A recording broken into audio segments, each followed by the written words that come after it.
It's not even controversial anymore. People know in Florida their freedoms are going to be respected. Miranda, you feeling better? I am feeling better. I mean, I'm a good boss for giving you the week off last week. Yeah, you are pretty nice. I did have the COVID-19. Yeah. Apparently that's still a thing. I feel bad for you because you're such a normal person, but you're definitely going to have to wear masks on planes. You know that, right?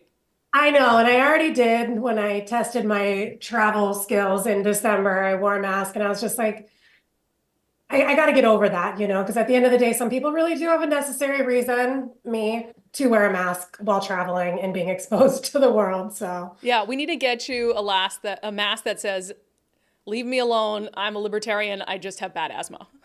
yeah, something like that, so people don't look at me funny because I just feel so weird wearing one. But it's like I have to wear one more now than I did when it was like actual quarantine time. Yeah. So All right. We're glad you're better.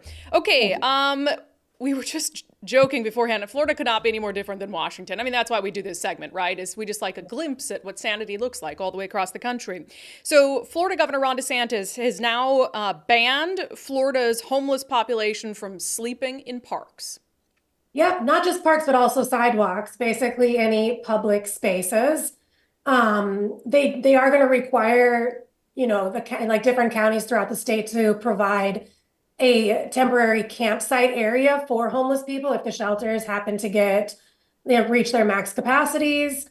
They've set aside about $30 million throughout the state to try to like help counties deal with, because they're going to have to manage these campsites accordingly. They're going to have to provide resources for, drug abuse and mental health resources, in addition to security, because these campsites are not going to be like a free drug use place for people to go either. Yeah. So they kind of just plan to have these campsites as like a middle ground between people either finding a bed in a shelter or getting back on their feet. I think a lot of people are very skeptical of it. I mean, homeless is like a huge issue. It's very multifaceted, and just getting them off the street isn't a solution to homelessness. But I do think it's kind of nice to see him put some effort into making the streets enjoyable for like people that aren't homeless, because it does get a little annoying to like have to walk around people camping and sleeping on the streets and constantly asking for money. I do think that it's nice to like not be overlooked as like a citizen on both ends. Florida cares about quality of life. They do. And I'm sorry, it's like you have a right as a citizen to be like, hey man, I'm sick of walking past all the homeless people and having them beg for money or they're on drugs or whatever. I will say the homelessness issue in Florida pales in comparison to what we're dealing with in Washington State and on the West Coast.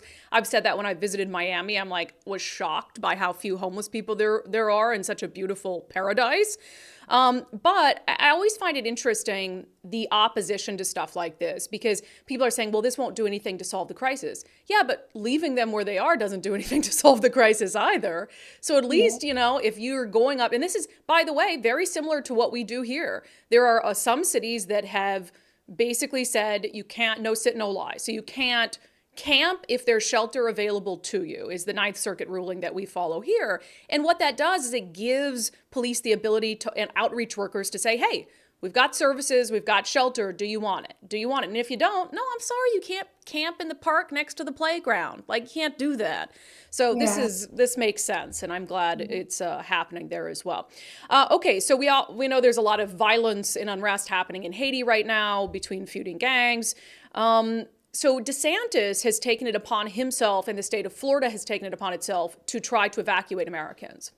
Yeah, this is similar to what he did with Israel when he sent a few state-sanctioned flights out to bring some Floridians home safely during everything that was going on over there. But this is proving to be a little bit more difficult to organize these flights, as a lot of the airports have been shut down by these politically affiliated gangs. But the first of these flights landed last night in Orlando, brought home about 14 Floridians, U.S. citizens, including children. They have also set up like an online portal. So, Florida residents who are U.S. citizens that are in Haiti right now and need help getting off the island safely can put in that request. And Florida is working with the U.S. government to verify identities, make sure that these people are who they say they are, and getting them home safely. Yeah, and he did the same thing in Israel to get Americans home. DeSantis did in Floridians. I wouldn't imagine there's really any pushback to using the resources of the state of Florida to go in and get these people out. No, I mean, people, of course, are questioning where this money is coming from. Well, it comes from where all the money that the government does anything with, the taxpayers. But at the end of the day, I think that that's probably one of the best uses of taxpayer money is to bring U.S. citizens home safely when they're in danger. Yeah. I don't think anybody should be complaining about that use of tax money. I will say that DeSantis did say of these flights that he would not allow undocumented Haitian migrants to come in on the flight. So this is strictly American citizens. I know the first one had some children on it. So this isn't like, hey, let's get Haitians off the island who aren't American citizens. No, and on that spectrum, like when he talks about the possibility of Haitians coming ashore, like non-American citizens, he's put out extra Coast Guard resources just to make sure that we don't start getting a bunch of Haitian immigrants landing on shores here, and even kind of like, you know, I don't, for lack of a better term, joked about sending them if they come to Martha's Vineyard. Like they I don't think that's a joke. If DeSantis said it, he's probably going to do it. He's probably pretty serious about it. But they are putting out resources to stop, Haitian immigrants from, landing on our shores, just like we get a lot of Cubans and other islanders. Yeah, and hey, if they want to come in legally and seek asylum, I would argue what's happening in Haiti is probably a good reason for an asylum claim. That's why we have that process. They can absolutely do that. But coming in and just pouring into the country, DeSantis is saying no, and I agree with him. All right, Miranda, enjoy sanity down there while we sulk in the sorrow of progressivism. Sanity and sunshine. I know. I'm going to be down there in like a month, and I just cannot wait.